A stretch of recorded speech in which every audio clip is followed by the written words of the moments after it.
এই গুণী কেবল পুতুল তৈরি করত। সে পুতুল রাজবাড়ির মেয়েদের খেলার জন্যে। বছরে বছরে রাজবাড়ির আঙিনায় পুতুলের মেলা বসে। সেই মেলায় সকল কারিগরই এই গুণীকে প্রধান মান দিয়ে এসেছে। যখন তার বয়স হলো প্রায় 4 এমন সময় মেলায় এক নতুন কারিগর এলো। তার নাম কিষণলাল। বয়স তার নবীন, নতুন তার কায়দা। যে পুতুল সে গড়ে তার কিছু গড়ে কিছু গড়ে না, কিছু রং দেয় কিছু বাকি রাখে। মনে হয় পুতুলগুলো যেন ফুরোয়নি, যেন কোনো কালে ফুরিয়ে যাবে না। নবীনের দল বললে লোকটা সাহস দেখিয়েছে। প্রবীণের দল বললে একে বলে সাহস, এ তো স্পর্ধা। কিন্তু নতুন কালের নতুন দাবি। একালে রাজকন্যারা বলে আমাদের এই পুতুল চাই, সাবেক কালের অনুচরেরা বলে আরে ছি। শুনে তাদের জেদ বেড়ে যায়। বুড়োর দোকানে এবার ভিড় নেই। তার ঝাঁকা ভরা পুতুল যেন খেয়ার অপেক্ষায় ঘাটের লোকের মতো ওপারের দিকে তাকিয়ে বসে রইল। 1 বছর যায়, 2 বছর যায়, বুড়োর নাম সবাই ভুলেই গেল। কিষণলাল হলো রাজবাড়ির পুতুল হাটের সর্দার। বুড়োর মন ভাঙল। বুড়োর দিনও চলে না। শেষকালে তার মেয়ে এসে তাকে বললে তুমি আমার বাড়িতে এসো। জামাই বললে খাও দাও আরাম করো, আর সবজির ক্ষেত থেকে গরু বাছুর খেদিয়ে রাখো। বুড়োর মেয়ে থাকে অষ্টপ্রহর ঘর কন্যার কাজে। তার জামাই গড়ে মাটির প্রদীপ আর নৌকো বোঝাই করে শহরে নিয়ে যায়। নতুন কাল এসেছে সে কথা বুড়ো বোঝে না। তেমনি সে বোঝে না যে তার নাতনির বয়স হয়েছে 16। যেখানে গাছতলায় বসে বুড়ো খেয়ে থাকলায় আর ক্ষণে ক্ষণে ঘুমে ঢলে পড়ে, সেখানে নাতনি গিয়ে তার গলা জড়িয়ে ধরে। বুড়োর বুকের হাড়গুলো পর্যন্ত খুশি হয়ে ওঠে। সে বলে কি দাদি, কি চাই? নাতনি বলে আমাকে পুতুল গড়িয়ে দাও, আমি খেলবো।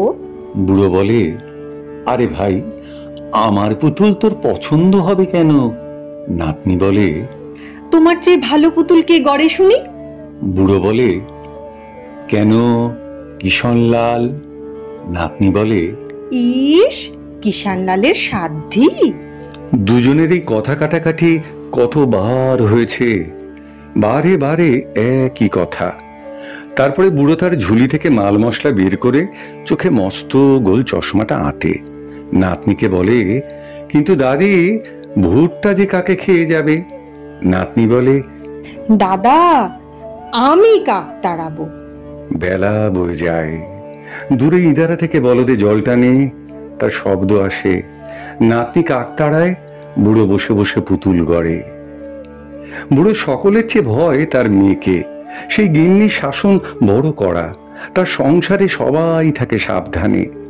বুড়ো আজ এক মনে পুতুল গড়তে বসেছে। হুঁশ হলো না পিছন থেকে তার মেয়ে ঘন ঘন হাত দুলিয়ে আসছে। কাছে এসে যখন সে ডাক দিলে, তখন চশমাটা চোখ থেকে খুলে নিয়ে অবোধ ছেলের মতো তাকিয়ে রইল। মেয়ে বললে দুধ দোয়া পড়ে থাক, আর তুমি সুভদ্রাকে নিয়ে বেলা বইয়ে দাও। অত বড় মেয়ে, ওর কি পুতুল খেলার বয়স? বুড়ো তাড়াতাড়ি বলে উঠল সুভদ্রা খেলবে কেন? এ পুতুল রাজবাড়িতে বেচবো। আমার দাদির যেদিন বর আসবে সেদিন তোর গলায় মোহরের মালা পরাতে হবে। আমি তাই টাকা জমাতে চাই। মেয়ে বিরক্ত হয়ে বললে রাজবাড়িতে এ পুতুল কিনবে কে? বুড়োর মাথা হেঁট হয়ে গেল। চুপ করে বসে রইল। সুভদ্রা মাথা নেড়ে বললে দাদার পুতুল রাজবাড়িতে কেমন না কিনে দেখব।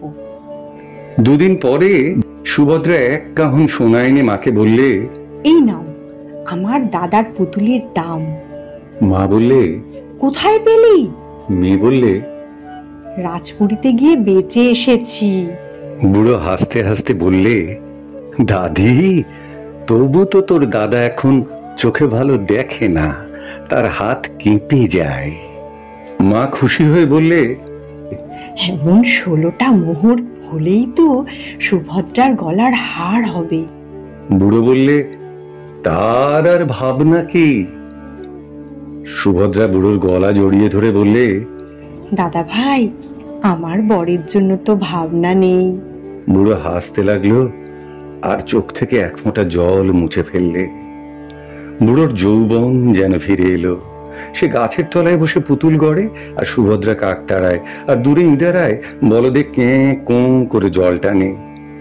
একে একে 16টা মুহুর গাঁথা হলো, হার পূর্ণ হয়ে উঠল।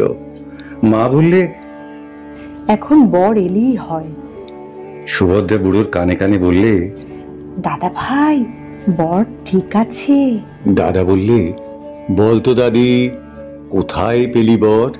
সুভদ্রা বললে, যেদিন রাজপুরীতে গেলেন, দাড়ি বললে, কি চাও? আমি বললেম, রাজকন্যাদের কাছে পুতুল বেচতে চাই। সে বললে, এ পুতুল এখনকার দিনে চলবে না, বলে আমাকে ফিরিয়ে দিলে। একজন মানুষ আমার কান্না দেখে বললে, দাও তো, ওই পুতুলের একটু সাজ ফিরিয়ে দিই, বিক্রি হয়ে যাবে। সেই মানুষটিকে তুমি যদি পছন্দ করো দাদা, তাহলে আমি তার গলায় মালা দিই। বুড়ো জিজ্ঞাসা করলে, সে আছে কোথায়? নাতনি বললে, ওই যে বাইরে পিয়াল গাছের তলায়। বর এলো ঘরের মধ্যে। বুড়ো বললে, এ যে কিশনলাল। কিশনলাল বুড়োর পায়ের ধুলো নিয়ে বললে, হ্যাঁ, আমি কিশনলাল।